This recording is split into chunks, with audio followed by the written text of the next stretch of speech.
Hello everyone and welcome.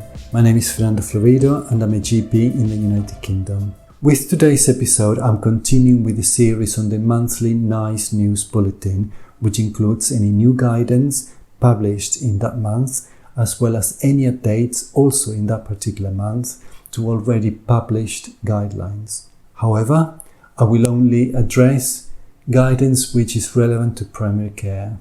In today's episode, I'll go through the NICE guidance and advice published in February 2023. Remember that there's also a YouTube version of these episodes, so have a look in the episode description. The first guideline update that we're looking at refers to urinary tract infections in adults.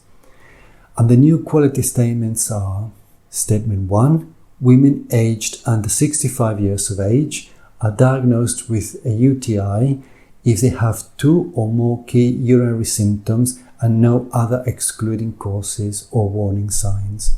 Therefore, women who present with 2 or more key symptoms should not require a dipstick test. We should, however, exclude any other causes of urinary symptoms and consider warning signs of other conditions such as sepsis and cancer. We also need to ensure that vaginal and urethral causes of urinary symptoms are excluded by asking about vaginal discharge and irritation and other possible urethral causes of urinary symptoms. Statement 2. Adult patients with indwelling urinary catheters do not have dipstick testing to diagnose UTIs. Therefore, instead, we need to assess signs and symptoms to diagnose a UTI, and we use urine culture and sensitivity testing to support the diagnosis. Statement 3. Men and non-pregnant women are not prescribed antibiotics to treat asymptomatic bacteriuria. Instead, we need to assess symptoms to determine if a urine sample should be sent for culture and if antibiotics should be prescribed when a urine culture identifies bacteriuria. Statement 4. Non-pregnant women with an uncomplicated lower UTI are prescribed a 3-day course of antibiotics, and men and pregnant women with an uncomplicated lower UTI are prescribed a 7-day course of antibiotics. We also need to reassess if the person's symptoms worsen or do not start to improve within 48 hours of taking the antibiotic. Statement 5. Men with a recurrent UTI and women with a recurrent lower UTI where the cause is unknown or a recurrent upper UTI are referred for specialist advice. The next section refers to an update to the antenatal care guidelines. The new quality statements are: Statement 1. Pregnant women are seen by antenatal care by 10 weeks of pregnancy. Statement 2. Pregnant women have a risk assessment at routine antenatal appointments. Statement 3. Pregnant women have coordinated care from a small team of midwives. Statement 4. Pregnant women are offered vaccinations at routine antenatal appointments, including flu, pertussis, and COVID-19 vaccinations. And Statement 5. Pregnant women and partners who smoke are referred for stop smoking support and treatment at routine antenatal appointments. The next guideline update refers to cardiovascular disease, risk assessment and reduction, including lipid modification. And in February 2023, a new recommendation on aspirin for primary prevention of cardiovascular disease has been added. This is based on a 2023 surveillance decision.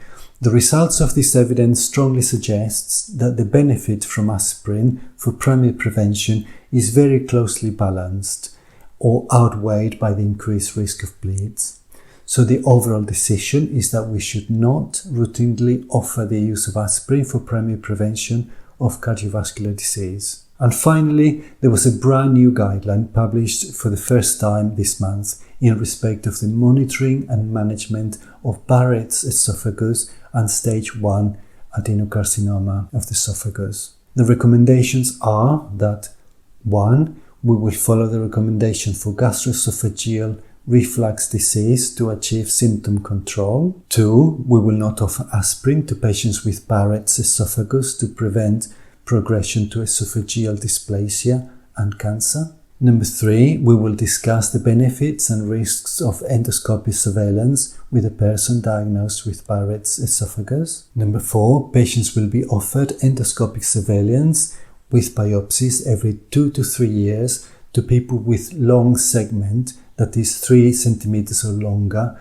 of Barrett's esophagus, and every 3 to 5 years to people with short segment, that is less than 3 centimeters, Barrett's esophagus with intestinal metaplasia. Number 5, we will assess a person's risk of cancer based on their age, sex, family history, and smoking history, and tailor the frequency of the endoscopies accordingly. Number 6, we will not offer endoscopic surveillance to people with a short segment, that is less than 3 centimeters, Barrett's esophagus, without intestinal metaplasia, provided that the diagnosis has been confirmed at 2 endoscopies. And number 7, we will not offer anti-reflux surgery to people with Barrett's esophagus to prevent progression to dysplasia or cancer. The rest of the guideline refers to the management of Barrett's esophagus with dysplasia and management of esophageal adenocarcinoma, which I will not go into because it's a specialist area. We have come to the end of this episode. I hope that you have found it useful. Thank you for listening and goodbye.